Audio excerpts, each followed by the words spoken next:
6 फरवरी 2020 की बात है। दिन के करीब 11 बजे थे। महाराष्ट्र की उपराजधानी नागपुर शहर के शक्करदारा पुलिस थाने के सीनियर इंस्पेक्टर अजीत सीध को एक अहम सूचना मिली। सूचना देने वाले ने फ़ोन पर उन्हें बताया कि सुपर बाजार के दत्तात्रेय नगर स्थित देशमुख अपार्टमेंट की पहली मंजिल के फ्लैट नंबर 40 में कोई हादसा हो गया है। फ्लैट के अंदर से दुर्गंध आ रही है। सीनियर इंस्पेक्टर अजीत सीध ने इस सूचना को गंभीरता से लिया और अपने सहायक सब इंस्पेक्टर प्रवीण वड़े, विनोद म्हात्रे और विजय मसराम को साथ लेकर तुरंत घटनास्थल की ओर रवाना हो गए। घटनास्थल शक्करदारा थाने के करीब 1 किलोमीटर दूर था। पुलिस टीम को वहां पहुंचने में लगभग 10 मिनट का समय लगा। इस बीच यह खबर उस इलाके में आग की तरह फैल गई। भीड़ देखकर पुलिस टीम को समझते देर नहीं लगी कि उसे किस अपार्टमेंट में जाना है। तो नमस्कार दोस्तों, क्राइम चैनल पर आपका स्वागत है। आई होप आप सब लोग बहुत अच्छे होंगे। दोस्तों, क्राइम चैनल में आगे बढ़ें उससे पहले आपको ये बता दूं कि अगर अभी तक आपने चैनल को सब्सक्राइब नहीं किया है तो सबसे पहले सब्सक्राइब कर लीजिए और बेल आइकन ज़रूर प्रेस कर दीजिएगा आगे की नोटिफिकेशन के लिए। और इसके साथ ही क्राइम कहानी में लास्ट तक जुड़े रहिए और कहानी के बारे में आपकी कोई भी राय है तो मुझे कमेंट करके ज़रूर बताएं, क्योंकि मुझे आपके सहयोग की बहुत ज़्यादा ज़रूरत है। तो चलिए दोस्तों, समय ना लेते हुए शुरू करते हैं आगे की कहानी। पुलिस टीम भीड़ को हटाकर फ्लैट नंबर 40 के सामने जा पहुंची। फ्लैट के दरवाजे पर ताला लटक रहा था। पड़ोसियों ने बताया कि फ्लैट भारतीय ज्ञानपीठ प्राइमरी स्कूल की हेड मिस्ट्रेस मंजूषा नाटेकर का है, जिसमें वह अपने छोटे मामा अशोक काटे के साथ रहती थी। मंजूषा और जयवंत नाटेकर का एक बेटा भी है, सुयश नाटेकर, जो अपनी पत्नी के साथ चंद्रपुर में रहता है। मंजूषा नाटेकर का एक भाई राजेश खड़खड़े पास के ही मानवेड़ा परिसर के एक अपार्टमेंट में किराए से रहता है और नौकरी करता है। फ्लैट की एक चाबी उसके पास भी रहती है। सूचना दे दी गई है, वह आता ही होगा। दुर्गंध चूंकि काफ़ी तेजी से थी, इसलिए पुलिस टीम ने नाक पर रुमाल बांधकर दरवाज़ा खोला तो अंदर का दृश्य देखकर दिल दहल गया। फ्लैट के अंदर एक नहीं 2 शव पड़े थे। एक शव मंजूषा के मामा अशोक काटे का था, जो हॉल में था, जबकि दूसरा शव फ्लैट की किचन में रक्त में डूबा मंजूषा नाटेकर का था। उसका बड़ी बेरहमी से कत्ल किया गया था। कत्ल संभवतः 2 दिन पहले हुए थे। शवों में सड़न पैदा होने लगी थी और दुर्गंध भी फैलने लगी थी। सीध ने घटना की सूचना अपने वरिष्ठ अधिकारियों को दे दी। साथ ही फॉरेंसिक टीम को भी मौकाए वारदात पर बुला लिया। सूचना मिलते ही police commissioner doctor Bhushan Kumar Upadhyay, additional CP Shashikant Mahavarkar, DCP Chinmay Pandit और डीसीपी गजानन राजमने भी वहां पहुंच गए।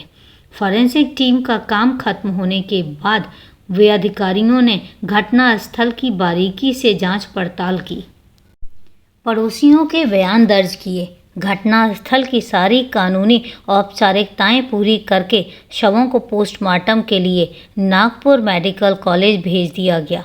मंजूषा नाटेकर के भाई राजेश खड़खड़े को लेकर पुलिस थाने लौट आई। पूछताछ में राजेश खड़खड़े ने दोनों हत्याओं का आरोप सीधे सीधे अपने बहनोई जयवंत नाटेकर पर लगाया। उसका कहना था कि उसके बहनोई और बहन में अक्सर लड़ाई झगड़े होते थे। मंजूषा नाटेकर के पड़ोसियों ने भी पूछताछ के दौरान यही बात पुलिस को बताई थी। पड़ोसियों के अनुसार उस दिन पहले फ्लैट से तेज़ तेज़ आवाज़ें आती सुनाई दी। हालांकि टीवी की तेज़ आवाज़ में बातें स्पष्ट नहीं सुनी जा सकी। कुछ देर बाद जब टीवी की आवाज़ बंद हुई तो उन्होंने जयवंत नाटेकर को फ्लैट में ताला लगाकर बाहर जाते हुए देखा।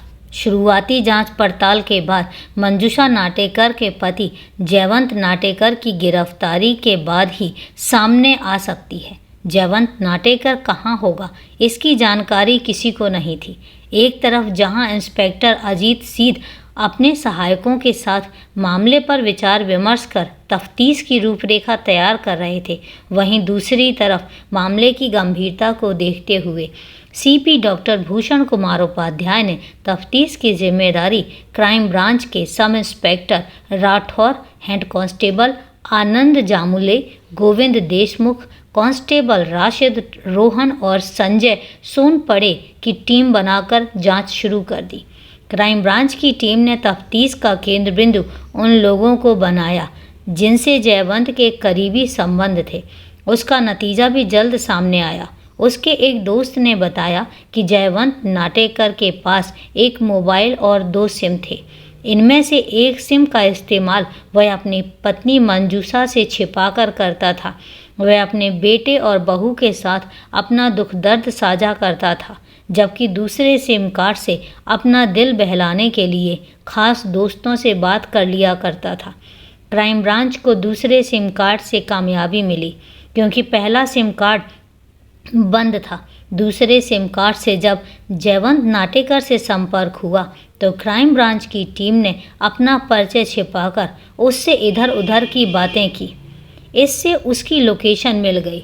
मोबाइल लोकेशन के आधार पर क्राइम ब्रांच ने जयवंत नाटेकर को रात 8 बजे उस समय दबोच लिया जब वह नागपुर रेलवे स्टेशन पर ख्वाजा मोइनुद्दीन चिश्ती की दरगाह पर जाने के लिए अजमेर शरीफ की टिकट ले रहा था।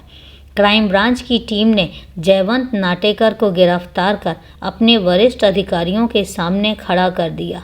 उससे विस्तार से पूछताछ की गई तो पता चला वह एक ऐसा पीड़ित पति था जिसके अंदर का मर्द अचानक जाग गया था और वह उसी मर्दानगी में 2 कत्ल कर बैठा था। जयवंत ने बिना किसी दबाव के अपना अपराध स्वीकार करके पुलिस को अपने उत्पीड़न की पूरी कहानी बता दी, जो कुछ इस तरह थी। चंद्रपुर निवासी 50 वर्षीय जयवंत नाटेकर सरल स्वभाव का व्यक्ति था। गांव के स्कूल से 10वीं जमात पास करने के बाद उसे चंद्रपुर की रेफ्रिजरेटर बनाने वाली एक कंपनी में वाहन चालक की नौकरी मिल गई। अच्छी नौकरी और वेतन होने के बाद परिवार वालों ने 1980 में उसकी शादी नागपुर के भंडारा जवाहर नगर की मंजूषा खड़खड़े से कर दी। 45 वर्षीय मंजूषा खड़खड़े संपन्न परिवार की इकलौती बेटी थी। उसके 2 भाई थे, संजय खड़खड़े और राजेश खड़खड़े। मंजूषा सबसे छोटी थी। उसका बड़ा भाई संजय खड़खड़े अपने गांव में रहकर काश्तकारी करता था, जबकि छोटा भाई राजेश खड़खड़े नागपुर की एक प्राइवेट कंपनी में सर्विस करता था। दत्तात्रेय नगर मानवेड़ा के एक अपार्टमेंट में किराए पर फ्लैट लेकर वह रहता था। मंजूषा खड़खड़े जितनी स्वस्थ और सुंदर थी, उतनी ही स्मार्ट और महत्वाकांक्षी भी थी। जयवंत नाटेकर से शादी होने के बाद उसे अपने सारे ख्वाब बिखरते नजर आए। यह बात जब जयवंत नाटेकर को पता चली तो उसने मंजूषा के सपनों को मरने नहीं दिया। उसने मंजूषा की इच्छाओं को पूरा किया और उसे वह मुकाम दिलवाया जो वह चाहती थी।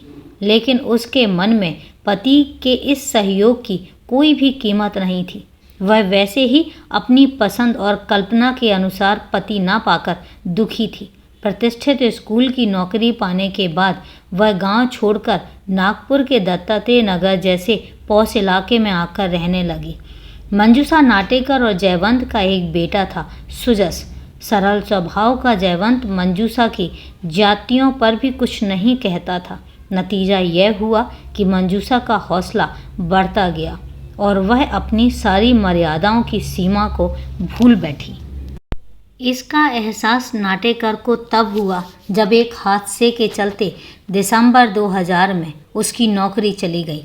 पेंशन के रूप में उसे सिर्फ 2000 रुपये मिलते थे, जिसकी मंजूषा की नज़र में कोई अहमियत ही नहीं थी। मंजूषा स्कूल की हेडमास्टर थी। मान सम्मान, अच्छा वेतन और समाज में उसकी काफ़ी इज्जत थी।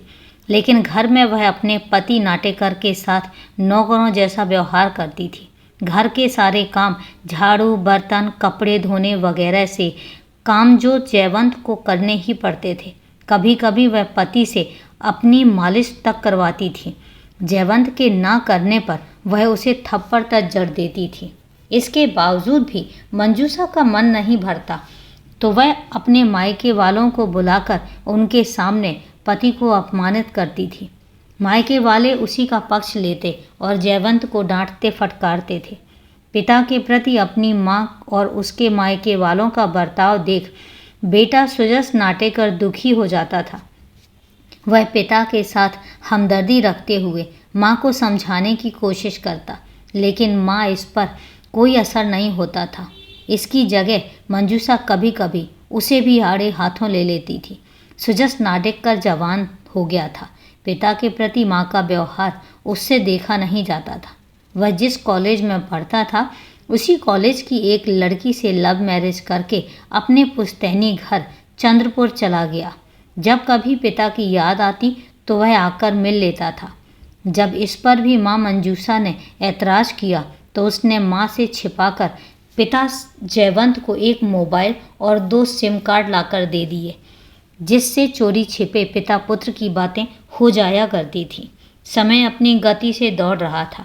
2019 में जब मंजूषा की मां का देहांत हुआ तो वह अपने मायके गई और लौटते समय अपने मामा अशोक काटे को साथ ले आई। पहले तो जयवंत पत्नी मंजूषा से ही परेशान था। अब उसे मंजूषा के मामा अशोक काटे से भी कोई राहत नहीं मिली। वह भी बहन के सुर से सुर मिलाने लगा। मामा भांजी के रोज के बर्ताव से जयवंत की सहनशक्ति जवाब दे गई।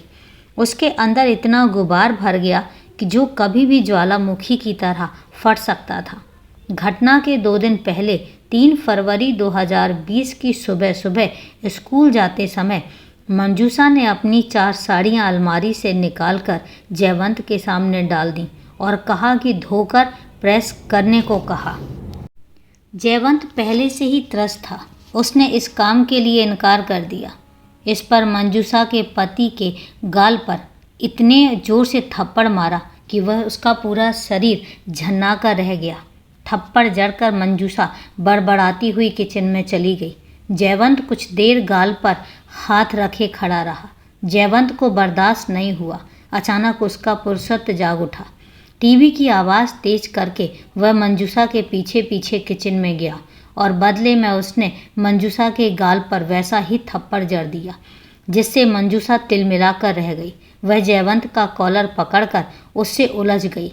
इसी बीच जयवंत नाटेकर ने किचन में रखा सब्जी काटने वाला चाकू उठाया और मंजूषा पर कई बार वार किया।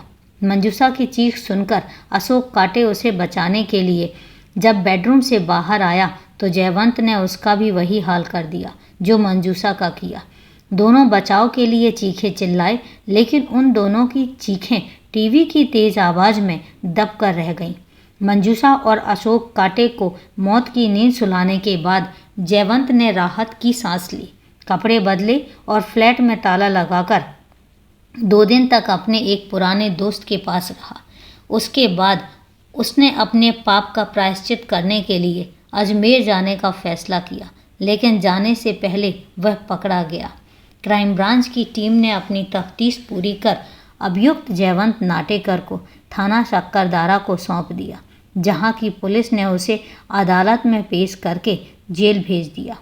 औरत अगर अपने ही घर में कांटे बिखेर दे तो उसके पांव कब तक सुरक्षित रह सकते हैं। दोस्तों, ये थी पूरी दर्दनाक कहानी को लास्ट तक सुनने के लिए आपका तहे दिल से धन्यवाद। और मैं यही कहूँगी कि कहानी के बारे में आपकी अगर कोई भी राय है तो कमेंट करके ज़रूर बताएं। तो चले दोस्तों, मिलते हैं फिर कल एक नई सच्ची कहानी के साथ। तब तक के लिए सेफ रहें, सुरक्षित रहें और अपना ध्यान रखें।